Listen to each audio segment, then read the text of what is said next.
Asyhadu an la ilaha illallah wa asyhadu anna Muhammadar Rasulullah.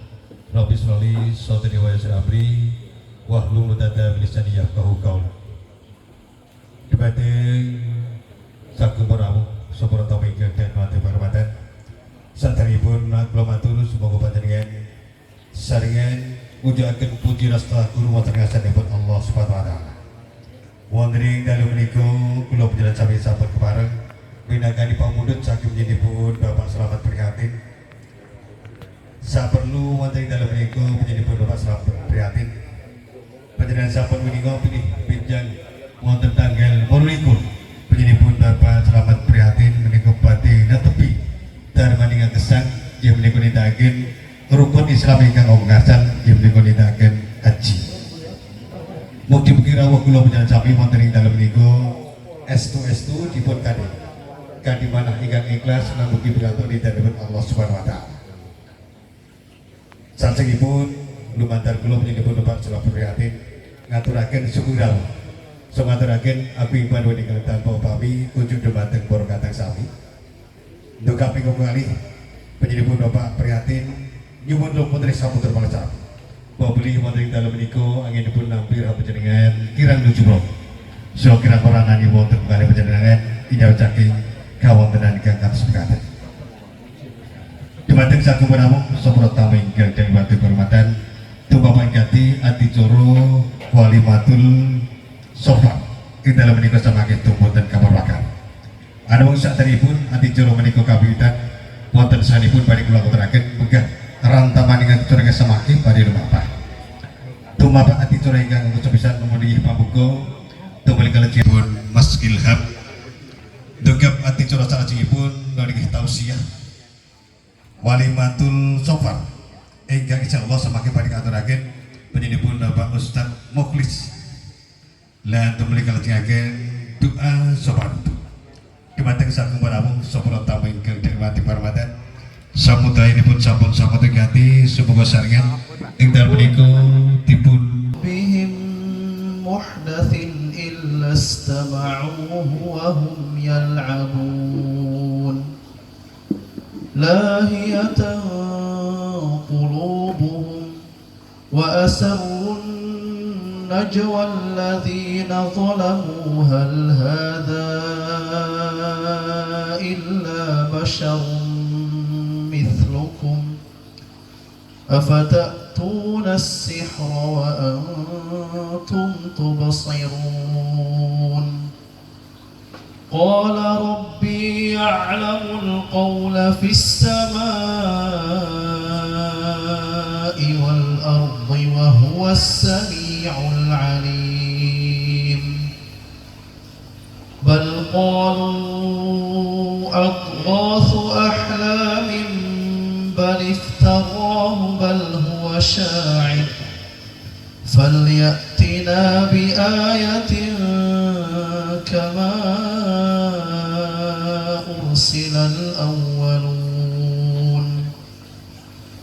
ما آمنت قبلهم من قرية أهلكناها أفهم يؤمنون وما أرسلنا قبلك إلا رجالا نوحي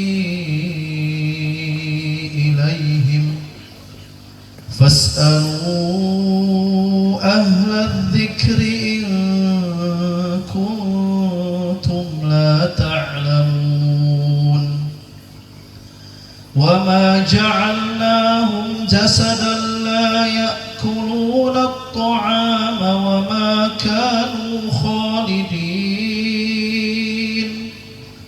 ثم صدقناهم الوعد فأنجيناهم ومن نشاء وأهلكنا المسرفين لقد أنزلنا إليكم كتابا فيه ذكركم أفلا تعقلون صدق الله العظيم. السلام عليكم ورحمة الله وبركاته.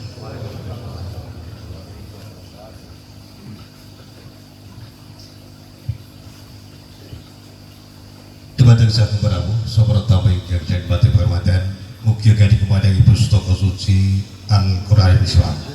Kula panjenengan sami ingkang wonten dalem niku saged abu minangka pangpundhut saking pun Bapak Prihatin estu pikantuk barokalipun saking Allah Subhanahu wa taala. Dumateng saking Prabu saprata ingkang janmati penghormatan saderengipun pinipun Bapak Muklis saking ngaturaken sabtoto utawi taosaipun. Belum kalau terakhir bisa magi sak bibaripun wonten ing dalem prosedur Bapak Slamet, Bapak Muklis segera meluncur ke Banjarnegara. Begitu Pak ya. Mudah-mudahan kita doakan bersama, mudah-mudahan perjalanan beliau Pak Muklis dari Wonosobo menuju ke Banjarnegara nanti selalu mendapatkan berkah daripada Allah SWT. Dumateng saking Prabu saprata ingkang dihormati hormatan Bapak Aticor salajengipun tausiah utawi wastuati kesemakin badhe aturaken penyanyiipun Bapak Muklis, dan setelahnya nanti beliau Bapak Muklis berkenan untuk menutup doa untuk keberangkatan beliau Bapak Slamet Prihatin. Dipersilakan.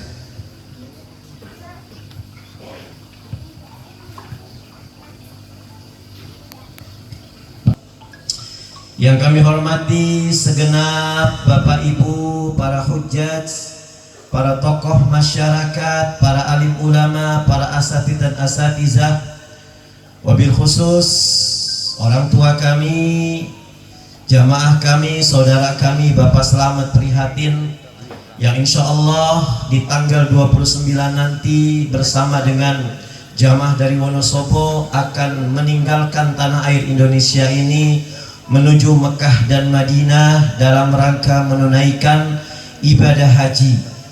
Dan kita hadir di sini dalam. Dan bagi mereka yang belum mendapatkan undangan dari Allah, dengan hati husnuzon billah, ikhlas karena Allah, mudah-mudahan dipanggil oleh Allah dengan segera. Bapak Ibu rahimani wa rahimakumullah, di bulan-bulan ini saudara-saudara kita yang telah mendapatkan panggilan dari Allah untuk melaksanakan ibadah haji telah mempersiapkan diri untuk melaksanakan ibadah yang istimewa ini. Kenapa ibadah haji dikatakan sebagai ibadah yang istimewa? Yang pertama Bapak Ibu, ada ibadah yang dititik beratkan pada kekuatan badan. Kalau badan kita nggak sehat, maka kita tidak akan pernah sempurna dalam menjalankan ibadah ini. Ulama mengatakan ibadah ini adalah ibadah badaniyah, ibadah yang mentitik beratkan pada kesehatan badan. Contohnya ibadah sholat dan ibadah puasa. Lalu para fuqaha menyebutkan ada ibadah yang menitik beratkan pada konsentrasi batin, konsentrasi qalb yang dinamakan dengan ibadah qalbiyah. Contohnya apa? Zikir khafi, zikir yang tersembunyi. La ilaha illallah, la ilaha illallah, subhanallah, walhamdulillah, wa la ilaha illallah, wallahu akbar. Ini menitik beratkan pada konsentrasi batin. Lalu ada ibadah yang dititik beratkan pada keluarnya harta benda kita, disebut dengan ibadah maliyah, zakat, infak, dan sedekah. Adapun haji Bapak Ibu, ibadah yang istimewa. Kenapa dikatakan ibadah yang istimewa? Karena ibadah haji ini gabungan dari semua ibadah yang ketiga yang tadi kita sebutkan.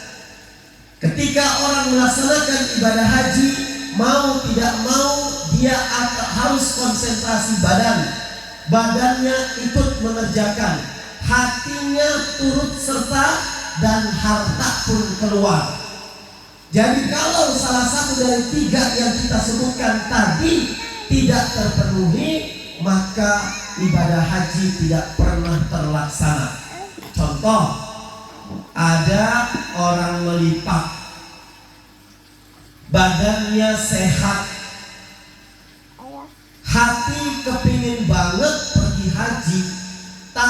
uangnya tidak ada, kira-kira bisa berangkat gak Bapak Ibu? Gak bisa berangkat.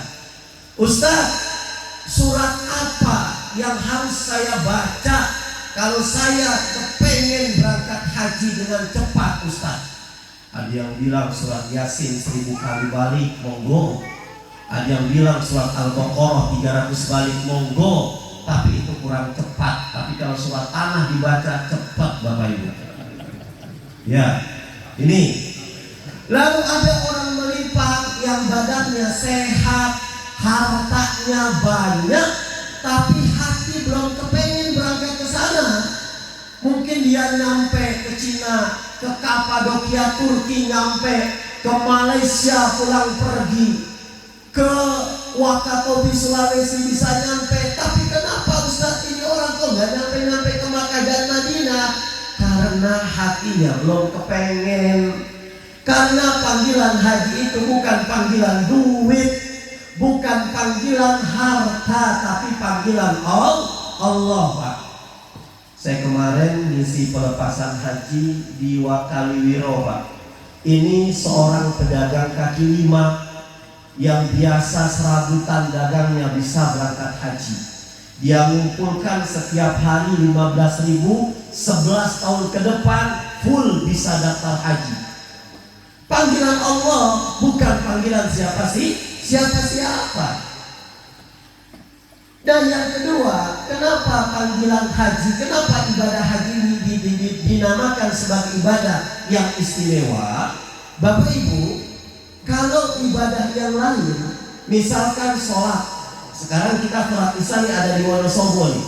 Nanti subuh kita qadarullah ada di Purwokerto. Kalau waktu sholat sudah tiba, kita mau sholat subuh di Purwokerto boleh, mau sholat subuhnya di Jakarta boleh, sholat subuhnya di Wonosobo boleh. Ini sholat Ramadan. Kalau sudah waktunya tiba, mau puasa di Banjar boleh, puasa di Bandung boleh, puasa di Kalimantan boleh.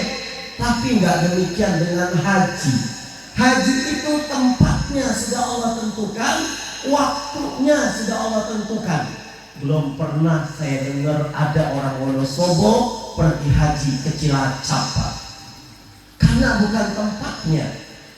Nah, karena istimewanya ibadah haji ini, Allah menyupport, mendorong orang-orang kaya yang mampu agar dia berani mengorbankan waktunya, berani mengorbankan usahanya untuk mengeluarkan hartanya berangkat haji dengan iming-iming al-hajjul mabruru laisa lahu jazaa'un illal jannah. Kata Rasulullah, haji mabrur itu tidak ada balasan yang setimpal kecuali surga. Nih, saya mau bilang, kadang orang kalau bicara haji mabrur pasti definisinya haji yang diterima. Menurut bahasa salah, bukan haji yang diterima. Ini saya ilustrasikan. Kata al-birru di dalam surah, dalam Al-Quran Allah tuliskan di dalam surah Al-Imran ayat 92. Apa kata Allah? La tanalal birru hatta tunfiqu, la tanalul birra hatta tunfiqu mimma tuhibbun. Kata Allah, Bapak Ibu, tidak pernah Allah berikan kebajikan, kebaikan kepada seseorang sampai kita ini berani untuk mengeluarkan, menginfakkan apa-apa yang telah Allah amanatkan kepada kami. Diberikan oleh Allah kecerdasan, apakah kita berani untuk mengeluarkan kecerdasan untuk berpikir umat? Diberikan oleh Allah harta, apakah harta kita berani untuk dikeluarkan untuk menegakkan amar ma'ruf nahi munkar? Birrun adalah sesuatu yang sudah kosong ditambahkan dengan kebaikan-kebaikan. Mungkin ada seseorang yang belum pernah ketika dia berangkat ke haji setiap harinya senang membicarakan keburukan-keburukan orang lain. memfitnah tetangganya, mengadu domba satu perumahan, membuat onar di perumahan. Pada saat dia berangkat haji, dia istighfar di Arafah, minta ampun ketika melempar jamarat, ketika melempar bismillah Allahu Akbar, dilempar dosa-dosanya. Pada saat setelah wukuf di Arafah, maka haji ini Allah hapuskan dosa-dosanya. Maka pada saat dosa-dosanya hilang, muncul kebaikannya. Ini namanya birrun, Bapak. Jadi birrun itu dosa yang sudah terhapus, kebaikan yang muncul. Ini namanya birrun. Orang yang telah memanggul titel birrun, orangnya disebut mabrur. Maka haji mabrur itu bukan haji yang diterima, tapi haji yang bisa merubah perilaku orangnya. Dari dulu sebelum berangkat haji, dia senang ngomongin orang, pelitnya 17 setan nama tetangga. Tapi ketika dia pulang dari haji, senangnya membicarakan kebaikan-kebaikan orang. Nggak pernah berangkat ke masjid. Dari rumahnya ke musola nggak jauh, dia bismillah berangkat ke musola, sholat berjamaah. Karena Rasul bilang, la sholata li jaril masjid illa fil masjid. Allah tidak akan pernah memandang sholatnya tetangga musola, sholatnya tetangga masjid, tapi dia 5 waktunya sholat di rumah. Udah haji berubah, nggak pernah jamaah jadi jamaah. Karena haji itu punten Bapak, haji itu bukan titel. Dalam agama Islam itu kita kalau ibadah nggak boleh ada titelnya.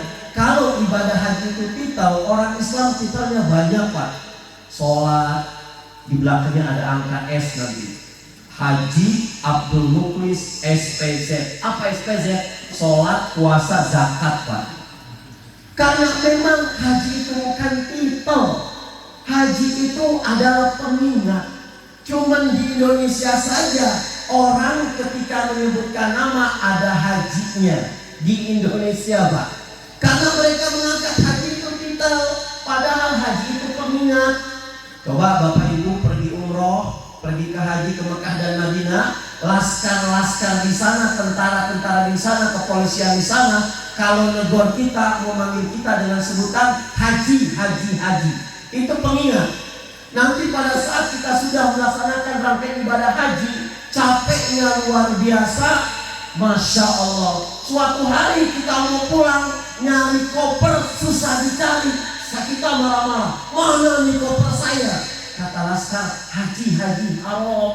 Jangan marah-marah. Anda itu sudah melaksanakan ibadah haji, sudah dekat dengan surga, dosa hilang, muncul kebaikan. Jangan sampai lantaran nyari tas belum ketemu, nyari koper belum ketemu, Anda marah-marah.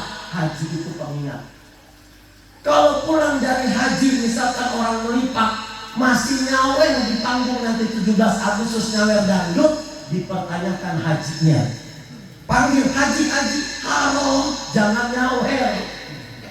Jadi haji itu pengingat. Jangan sampai nanti pas selamat prihatin pulang ke Melipat dipanggil sama Pak RT. Pas selamat nggak nengok. Giliran Pak Haji selamat, ada apa Pak RT? Ini bukan titel. Bapak Ibu kalau nanya saya, Ustadz, ngisi pengajian haji sudah haji belum? Saya belum haji. Kalau ikut Kementerian Agama. Tapi kalau tidak ikut Kementerian Agama, saya 3 tahun pernah di Mekah dan Madinah studi di sana. Kalau Juni, Juli, Agustus waktunya musim panas 4 bulan, kami mahasiswa Madinah dipulangkan ke Indonesia, diberikan kita uang sangu untuk berangkat, kemudian datang lagi dikasih uang sangu buat orang tua kita. Tapi kalau qadarullah waktunya haji, eman saya pulang Pak. Kita jadi mutawif di sana. Kita mantau tuh orang jalan-jalan jemaah haji di sana. Sampai kita menemukan beberapa catatan-catatan penting untuk memberikan kesadaran kepada jamaah haji Indonesia yang mau ke Mekah dan Madinah. Apa pesan-pesannya? Ada 5 pesan saya dengan teman-teman catat. Yang pertama apa? Bagi bapak, ibu, saudara, ibu bapak bapak yang ingin berangkat haji, yang pertama luruskan niat. Loh kenapa Ustaz? Karena dengan meninggalkan tanah air menuju Mekah dan Madinah, ingat bapak ibu itu bukan turis, bukan mau plesir kita. Jangan ada niatan kecuali niatan untuk ibadah semata-mata karena Allah. Ini niat itu penting. Kalau niat itu kokoh, jangankan di sana bertemu dengan yang enak-enak, bertemu dengan yang tidak enak akan terasa enak. Walaupun nanti di sana kita ketemu dengan teman yang baru, kita ketemu dengan pengalaman yang baru, jangan pernah goyah. Luruskan niat, saya meninggalkan keluarga saya, meninggalkan kampung halaman saya sudah minta pamit kepada masyarakat. Saya bukan pesir, saya bukan turis, tapi saya menunaikan ibadah haji, yaitu rukun Islam yang kelima. Mohon maaf Bapak Ibu, kita jemput jemaah haji di bandara Jeddah. Jadi bukan Jeddah, tapi Jeddah. Jeddah itu adalah nenek. Karena Jeddah itu, kalau Bapak Ibu di bandara Jeddah, sebelah selatan Jeddah itu, di bandara itu ada petilasannya Ibu Hawa. Di sana disebutkan makbarotun, mim qaf ba ro ta marbuto. Makbarot itu sepintas artinya kuburan, tapi itu bukan kuburan, tapi makom. Makom itu tempat yang pernah Ibu Hawa bersinggah di situ, namanya Jeddah. Orang Indonesia nggak bisa baca Jeddah, dibilang Jeddah. Calon jemaah haji, mau jemaah umroh, mau jemaah haji apalagi, sudah transit di Jeddah, Masya Allah Pak, rindu dengan bakso. Di sana ada bakso Mang Udin. Harganya berapa? Bakso originalnya 15 real. 15 dikali 4.000 berapa Pak? 60.000 seporsi. Baru transit di Jeddah, ibu-ibu melihat toko emas, ayo ke toko emas. Bapak-bapak dulu 2017 masih musimnya batu akik, baru transit, haji belum dilaksanakan, nyari batu akik kenyang kipar, habis kenyang lapar. Virus yang dicari, haji belum dilakukan, tapi dunia sudah dikejar. Ibadah haji Bapak Ibu beda dengan ibadah umroh.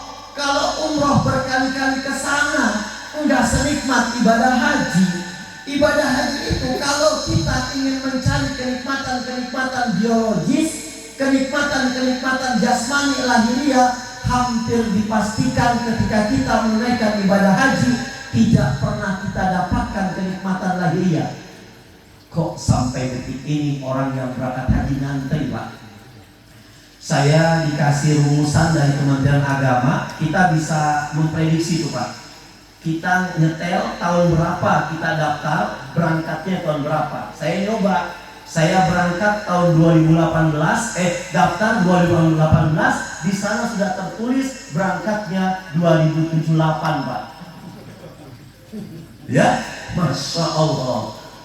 Yang daftar tuh ngantri sampai detik ini. Uang 50 jutaan kita keluar, rumah kita tinggalkan, usaha kita tinggalkan, istri mungkin ditinggalkan, atau suami ditinggalkan, handai tolan, anak famili, cucu ditinggalkan, mengarungi, melintasi berbagai samudra, melintasi negara, sampai di Mekah dan Madinah, berdesakan dengan jutaan manusia, tidur susah nggak teratur, makan pun susah.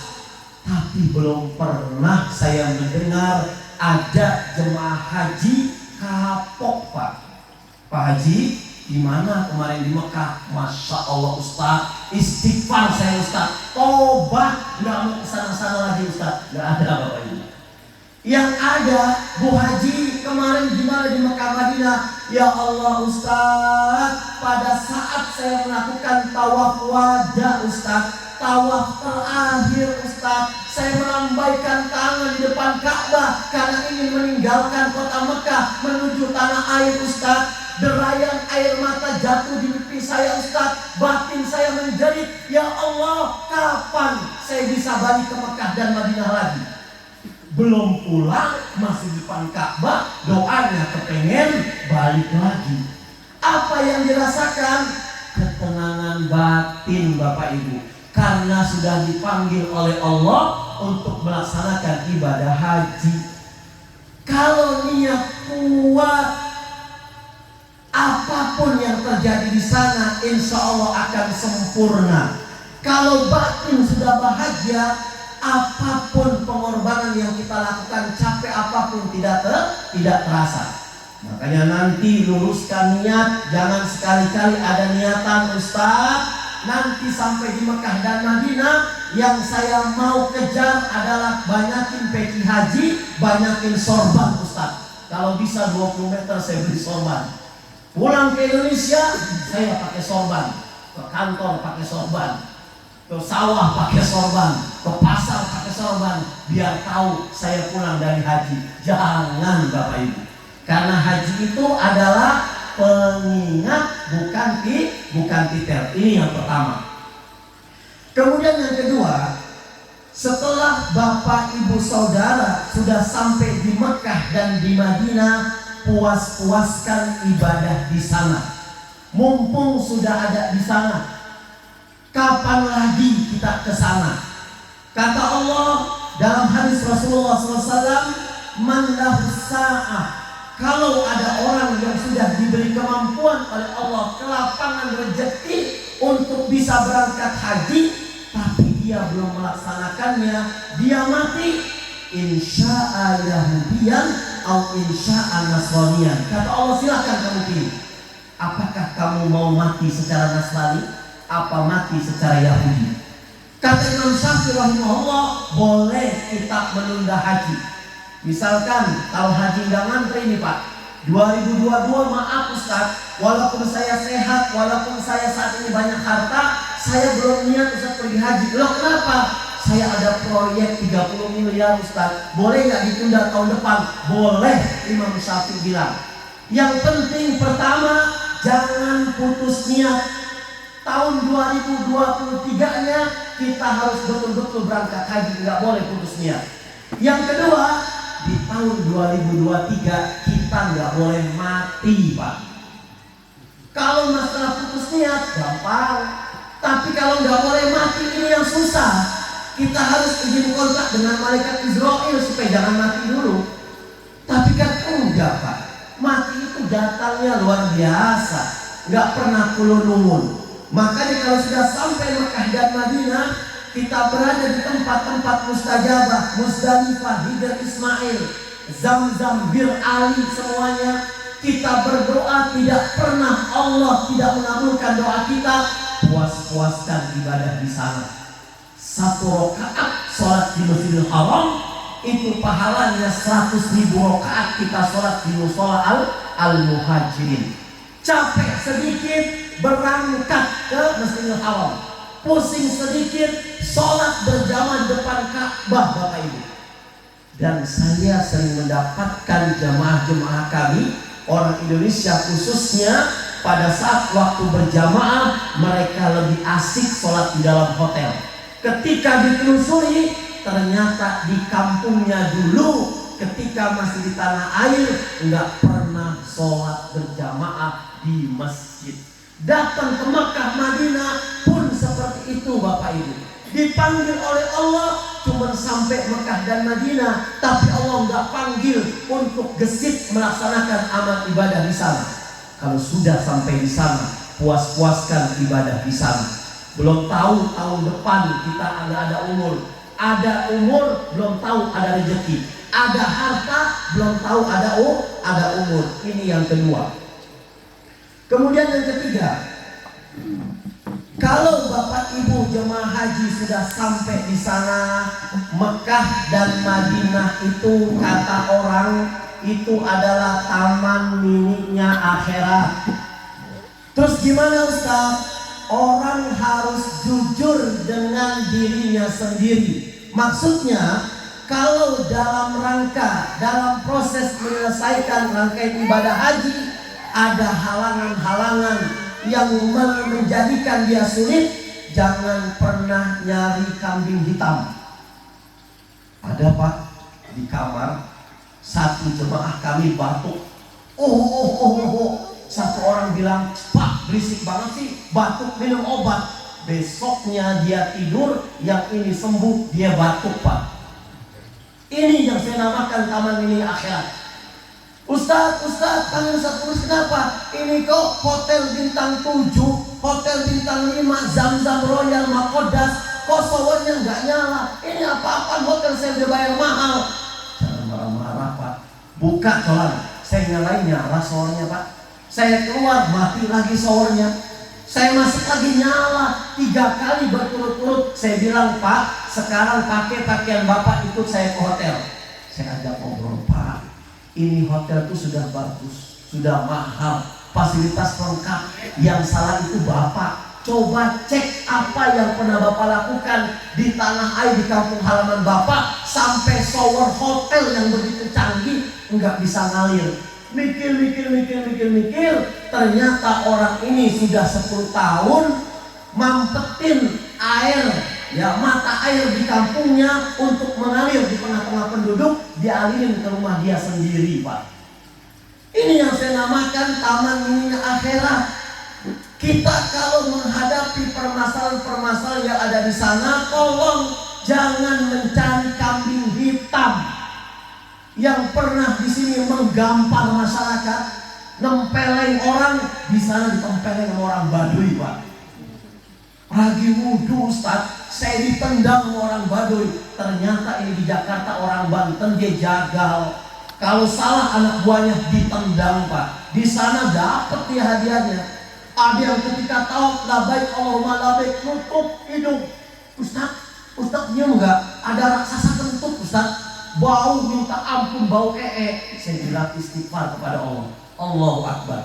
Kita datang ke sana itu membawa puluhan dosa, bahkan jutaan dosa. Ilahi abdukal asyiataka, ya Allah, aku dari Indonesia, dari Wonosobo datang ke Mekah dan Madinah ini membawa ribuan dosa, ya Allah. Tolong ampuni dosa-dosa kami, ya Allah. Perkataan dan perbuatan yang tidak terkontrol akan menyulitkan kita pada saat kita menyelenggarakan rangkaian ibadah haji. Dan obat yang paling top chair adalah apa? Introspeksi kepada diri kita sendiri. Ini la rafasa wala fusuqa wala jidala fil hajj. Bagi orang-orang yang sedang melaksanakan ibadah haji, la rafasa, tidak boleh ada kata-kata yang bisa membangkitkan rangsangan. Kemudian apa? Wala fusuqa, tidak boleh ada kata-kata yang menyesali perbuatan baiknya. Misalkan, Mah, coba ya, uang 100 juta yang buat berangkat haji kita nggak jadi, kita beliin angkot Mah, kita saat ini tinggal nunggu setoran Mah, nggak boleh. Wala jidala fil haji, dan jangan membuat satu perbuatan kata-kata yang bisa memperkeruh suasana kita jadi berantem. Di sana itu Bapak Ibu, ya Allah, tidurnya susah, makannya susah. Suatu hari Bapak Ibu, di tahun 2004-2005, kedatangan jemaah haji dari Indonesia. Dia itu orang kaya di Indonesia. Masuk mobil pakai AC, keluar pakai payung, kantornya AC, kemana-mana difasilitasi. Pada saat mau wukuf di Arafah, itu panasnya luar biasa, macetnya luar biasa. Saya sudah bilang, Pak, kalau Bapak nyewa orang buat ngegotong Bapak, nggak bakal nyampe Bapak di Arafah. Enggak Ustaz, saya capek Ustaz, kalau bisa saya akan charter taksi. Nyarter taksi Pak, sampai di Arafah jam 12:15. Hajinya batal. Kenapa? Karena al-hajju Arafah. Haji itu Arafah. Di sana itu gak bisa kita betul-betul mentingin diri kita sendiri. Karena waktu terakhir kita wukuf di Arafah itu jam 12 siang. 1 menit saja kita tidak sampai sana, hajinya batal. Kalau wajib haji kita nggak dilaksanakan, kita cuma bayar dam 1 ekor kambing, bisa haji lagi. Tapi kalau sudah rukun hajinya yang batal, Allahu Akbar, kita harus pulang ke Indonesia nunggu tahun depan, Al-Hajju Arafah. Ini yang ketiga.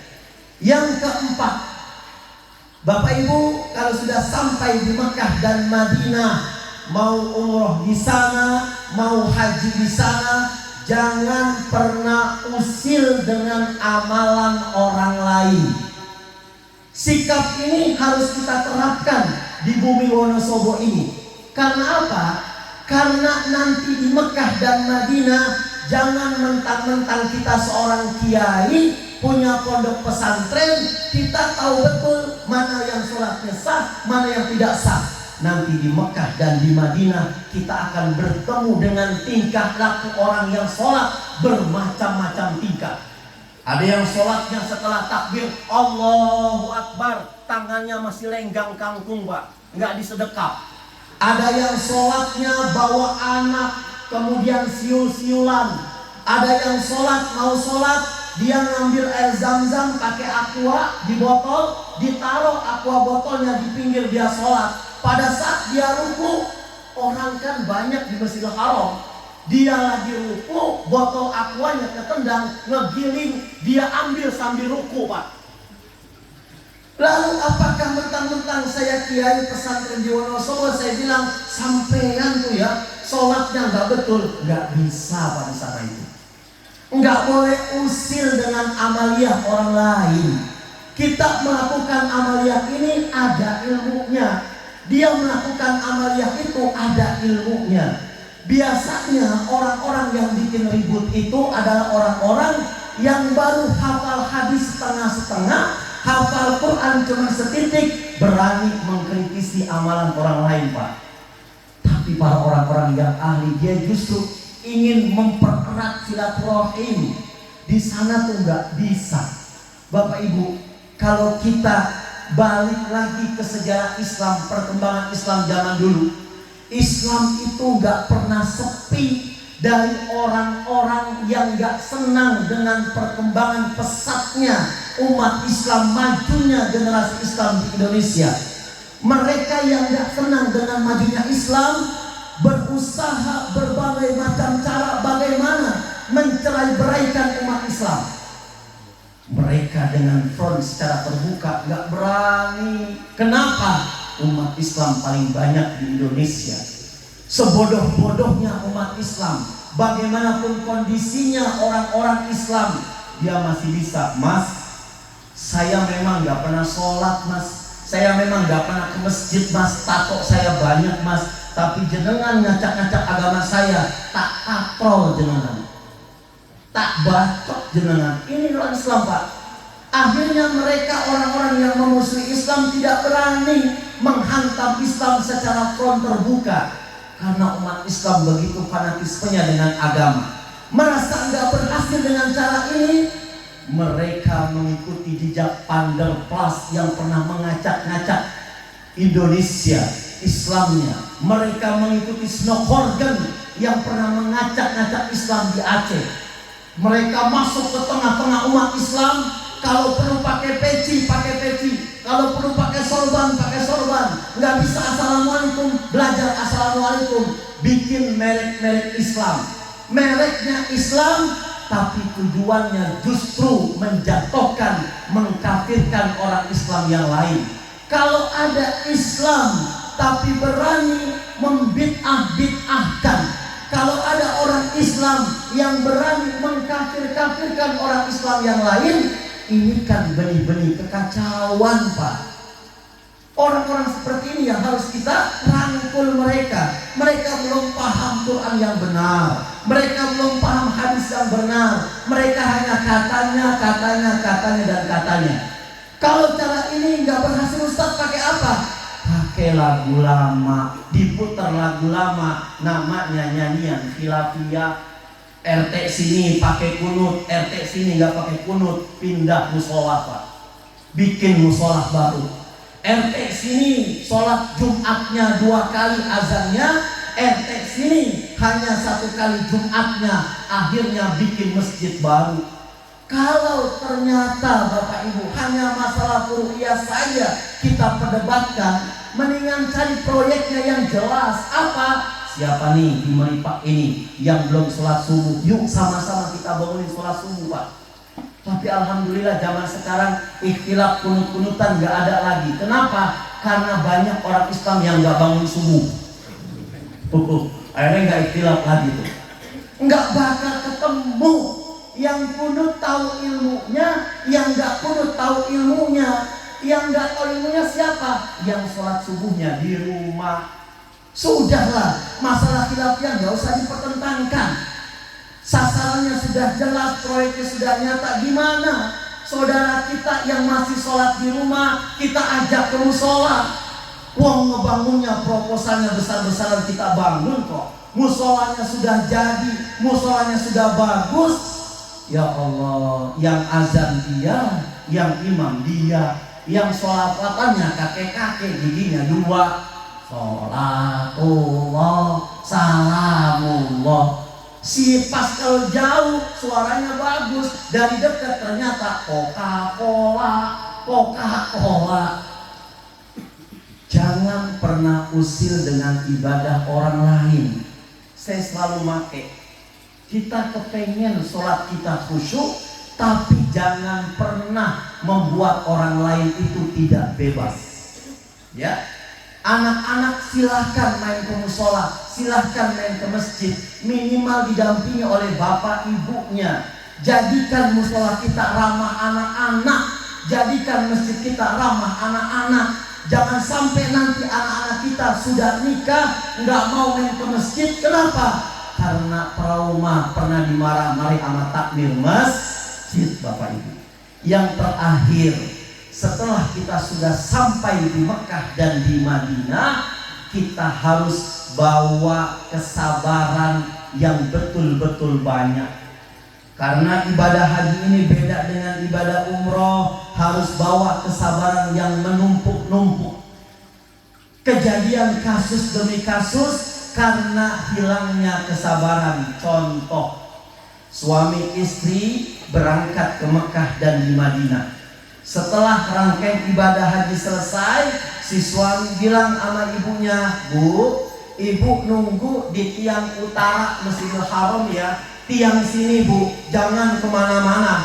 Bapak mau tawaf sunnah." Tawaf sunnah itu Bapak Ibu mau ribuan kali nggak kenapa-napa, namanya tawaf sunnah. Si suami ngelilingin Ka'bah, labbaik Allahumma labbaik. Setelah hampir puluhan kali, ternyata istrinya masih nunggu di tiang utara Masjidil Haram, suaminya malah berhenti di tiang selatan.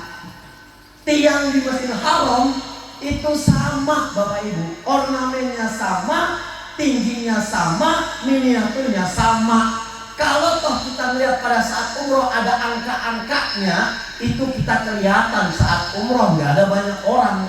Ketika nanti numpuk orang nggak kelihatan, dicari-cari istrinya kemana-mana nggak ketahuan, sampai marah-marah suaminya. Ketika ketemu istrinya, "Ibu ini gimana ya? Sudah saya cari kemana-mana, ternyata ibu jalan-jalan." Padahal ibunya nggak jalan ya, nggak jalan-jalan. Yang jalan-jalan itu siapa Pak? Bapaknya. Maka Bapak Ibu yang dirahmati oleh Allah Subhanahu wa Ta'ala, inilah pelajaran pesan yang bisa kita kaji di malam hari ini. Semoga Allah Subhanahu wa Ta'ala memberikan kekuatan khususon kepada Bapak Selamat Prihatin. Semoga Allah Subhanahu wa Ta'ala memberikan kekuatan kesehatan kepada beliau, pulang ke Indonesia bisa jadi haji yang mabrur, dan kita secepatnya menyusul beliau. Al-Fatihah. A'udzu billahi minasy syaithanir rajim. Bismillahirrahmanirrahim. Alhamdulillahirabbil alamin. Arrahmanir rahim. Maliki yaumiddin. Iyyaka na'budu wa iyyaka nasta'in. Ihdinas siratal mustaqim. Siratal ladzina an'amta 'alaihim ghairil maghdubi 'alaihim waladdallin. Amin.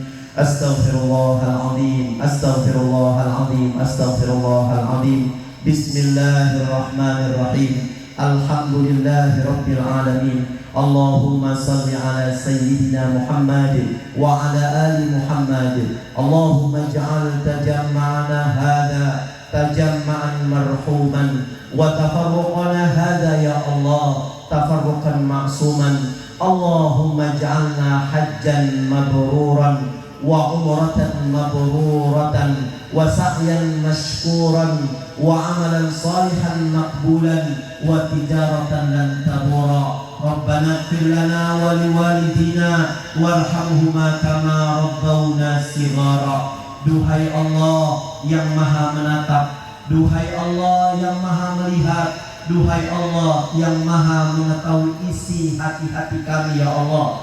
Malam ini, di malam Senin hari Ahad ini ya Allah, kami berkumpul di rumah Pak Slamet Prihatin ya Allah, dalam rangka ingin melepas beliau dengan tangisan air mata ridho kepadamu ya Allah. Ya Allah, insya Allah dalam waktu dekat ini ya Allah, hitungan hari dan hitungan tanggal ya Allah di bulan ini beliau ya Allah, saudara kami Pak Slamet Prihatin, orang tua kami akan menunaikan ibadah haji ya Allah. Beri kesehatan kepada beliau ya Allah, sehat walafiat, tidak ada rasa sakit yang beliau derita ya Allah. Ya Allah, sampaikan kepada beliau ya Allah kekuatan agar beliau dengan mampu, dengan mudah, dengan lancar melaksanakan rangkaian ibadah haji ya Allah. Jangan engkau persulit beliau ya Allah, jangan engkau berikan kendala-kendala kepada beliau ya Allah. Kami semua yang hadir di sini menjadi saksi bahwasanya beliau adalah orang soleh ya Allah, orang baik ya Allah, orang yang selalu taat kepadamu ya Allah, ahli masjid ya Allah, ahli ngaji ya Allah, ahli Quran ya Allah, ahli silaturahim ya Allah. Ya Allah ya Rabbana, kami hadir di sini ya Allah ikut bersenang ria, ikut senang ya Allah. Jadikan rasa senang kami ini adalah daftar haji kami kepada Engkau ya Allah. Segerakan ya Allah, berangkatkan kami ya Allah. Ya Allah ya Rabbana, kami rindu untuk bisa menyentuh kiswah Ka'bah-Mu ya Allah. Kami rindu untuk menginjakkan kaki kami di Masjidil Haram ya Allah. Terlebih ya Allah, pernah kami ingat orang tua kami yang ketika hidupnya kepengen banget berangkat haji ya Allah, tapi Engkau terlanjur memanggil beliau ya Allah. Saat ini kami anak beliau, putra beliau, putri beliau ya Allah telah menunaikan ibadah haji ya Allah, tapi kami belum membuat badal haji buat orang tua kami ya Allah. Beri kemampuan kepada kami ya Allah, walaupun kami telah berangkat haji ya Allah, beri kemampuan kepada kami agar kami bisa membadalkan haji kedua orang tua kami ya Allah. Ya Allah, kami tidak pandai berdoa ya Allah, sempurnakan doa kami ya Allah, sebagaimana Engkau telah sempurnakan doa Nabi Ibrahim alaihissalam, Nabi Allah Muhammad sallallahu alaihi wasallam. Ya Allah, istajib du'ana, Rabbana atina min ladunka rahmah wa hayyi' lana min amrina rasyada. Rabbana atina fid dunya hasanah wa fil akhirati hasanah wa qina adzabannar. Walhamdulillahi rabbil alamin. Wallahu muwaffiq ila aqwamit thoriq. Nasrullah wa fathun qarib wa basyiril mu'minin. Mohon maaf lahir batin. Assalamualaikum warahmatullahi wabarakatuh.